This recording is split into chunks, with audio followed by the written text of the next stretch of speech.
Hello, this is part 2 of lesson 711, weights of state birds.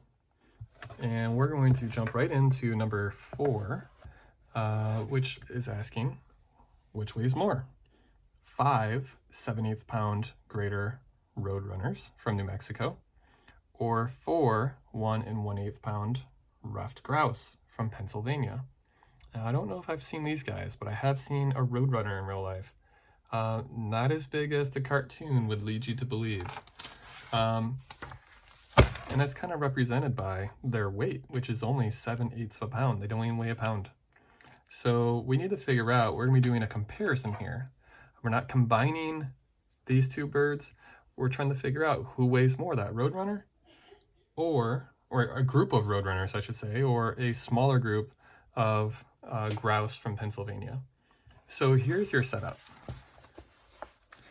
We need to figure out, we've got 5 7/8 pound roadrunners. That means one roadrunner weighs 7/8 of a pound. I should be going back to my pencil. Sorry. But we don't have just one roadrunner. How many do we have? We have 5. So you could go the manual route, which is just to do 7/8 5 times. And you know, another way I think would work would be multiplying. But we do know that adding fractions will work in this case. I'll put a 4, so we know this is problem number 4. We just need to add the numerators, right? The denominator stays the same, and we'll add the numerators. So in this case, if you can count by 7s, this could be a pretty quick mathematical problem for you.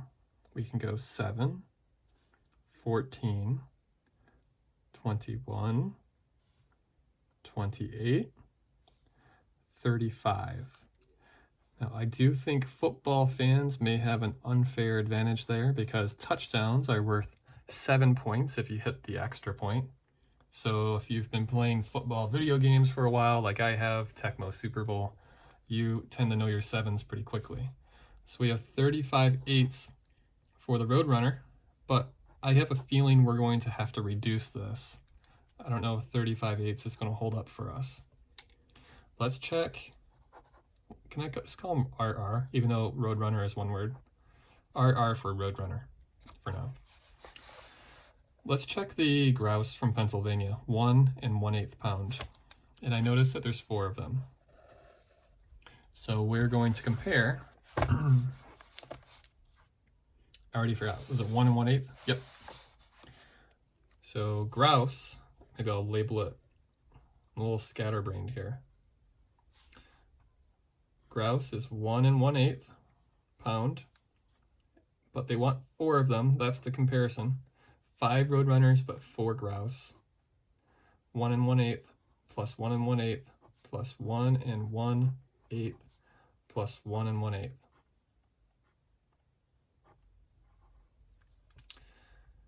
Okay, so in this case, what we can do, I think we did this for problem number 3. I would recommend adding the whole numbers first.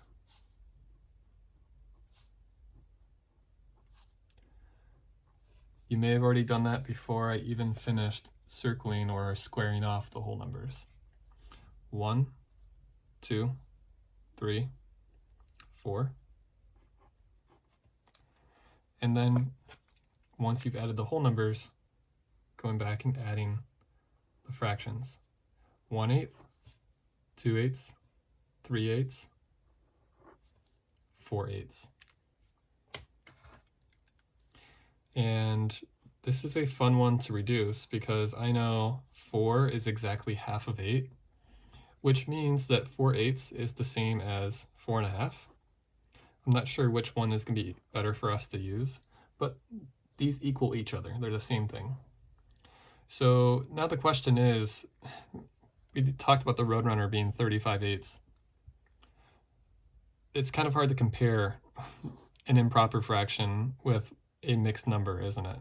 Can you tell which one's bigger? You might be tempted to say 35/8 is definitely bigger, but you can't really tell super easily because we don't know how many whole numbers this is. But the good news is we can find out, right?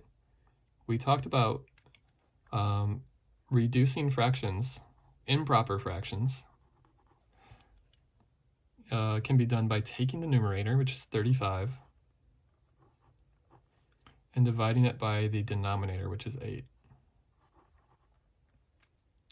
So this means, let's think about how many times 8 can go into 35 without going over. And I know I say it every video, but this is why it's important to know your times tables, frankly. Because if you know your 8s, you know that 8 times 2 is 16, 8 times 3 is 24, and 8 times 4 is 32. And we can't fit another 8 in there because that would push us to 40, which is too big. So I know 8 can go 4 times in the 35 without going over. That'll take us to 32. And then how much would be left over from 32 to 35? Well, 33, 34, 35, just 3 left over. And our original denominator was 8, so that will stay. So now here's the mixed number version of our improper fraction. And now you might be able to do a nice little head-to-head comparison here. And it turns out we won't need this. We won't need the 4.5. We want something with an equal denominator, and that will be 8s. So let's compare the grouse.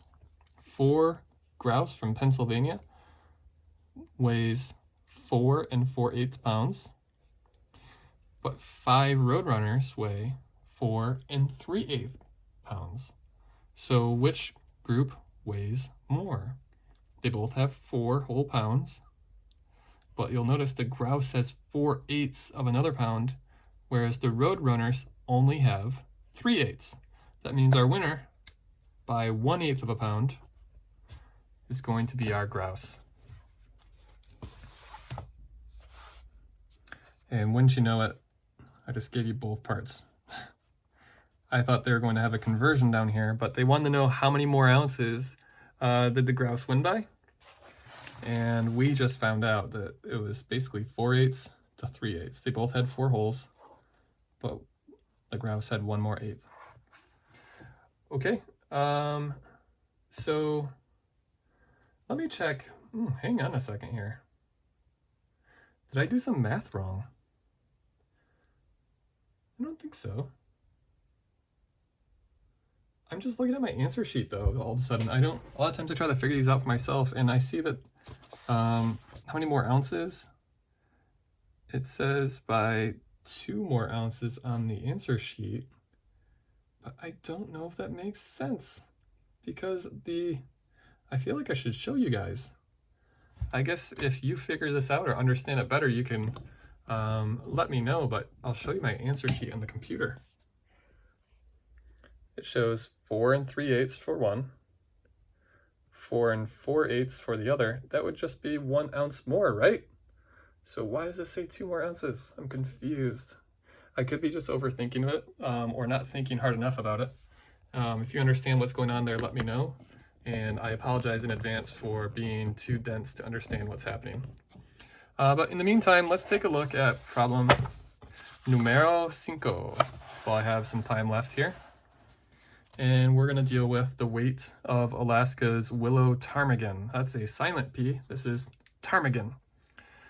And the willow ptarmigan is about twice as much as the weight of 3 2 9/10 ounce brown thrashers from Georgia. So what is the weight of a willow ptarmigan? Fun fact, Atlanta's NHL team was the Atlanta Thrashers after their state bird. So let's take a look. We know that 1 thrasher is 2 9/10. But they said the weight of a ptarmigan was like, how many thrashers put together? 3. So we can't just call it 2 9/10. It's basically going to be 2 9/10 plus 2 9/10 plus 2 9/10.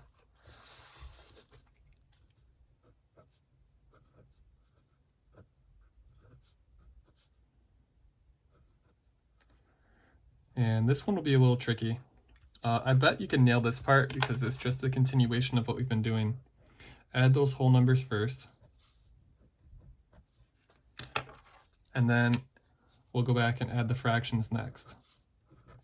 So the whole numbers should be pretty easy to do quickly. 2, 4, 6.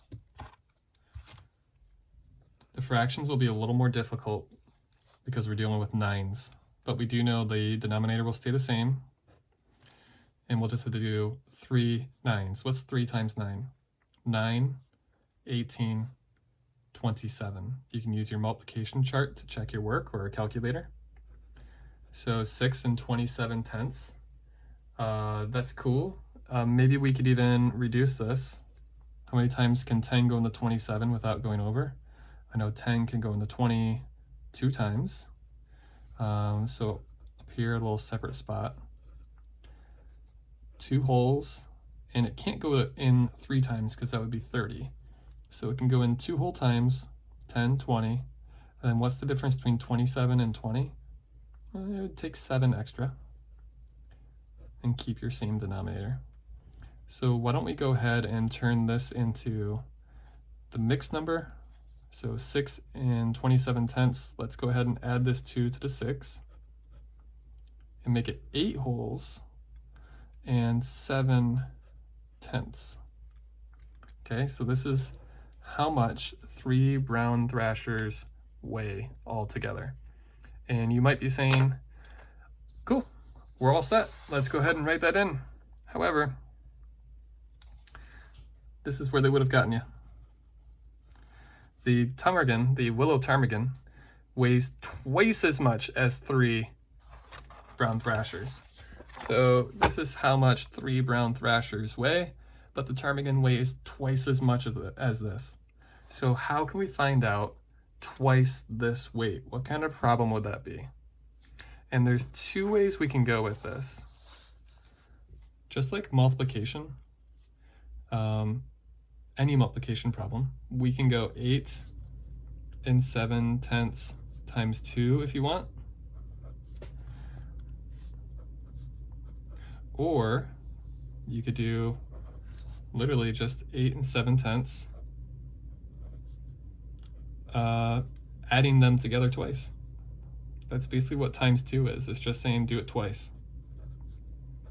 And since I've been doing a lot of multiplication, or excuse me, a lot of just addition this time around, I'll stick with it. Let's go ahead and add the whole numbers. What's 8 plus 8? That should be 16. And then with the fractions, keep the denominator what he is. 7 plus 7. It's like 2 touchdowns with extra points in football. And 7 plus 7 is 14. So I'm looking at, in this case, 16 and 14 tenths, and that's an improper fraction. Why don't we see if we can reduce this fraction and then tack on any holes to the original? And so how many times can 10 go into 14? Because we're reduced by taking the numerator and dividing by the denominator. So I'm going to do 14 divided by 10. Can 10 fit in the 14 at least one time? Yeah, for sure. 1 times 10 is 10. But 2 times 10 is 20, so that's too much. So we can fit 1 whole set of 10 in there, but that's it. Otherwise, we're going to have 4 tenths left over. So we have 1 whole we can contribute to the 16. What's 16 plus 1? That's 17. So why don't we go ahead and change this fraction, this mixed number, to 17 wholes with 4 tenths left over. So how much does the willow ptarmigan weigh all together? I believe, oh, you know what yeah, good.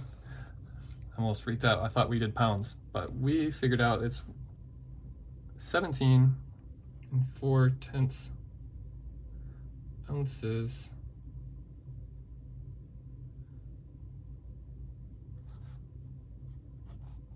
And I'm going to have to leave this last section to you guys because I'm out of time. I'll see you next time.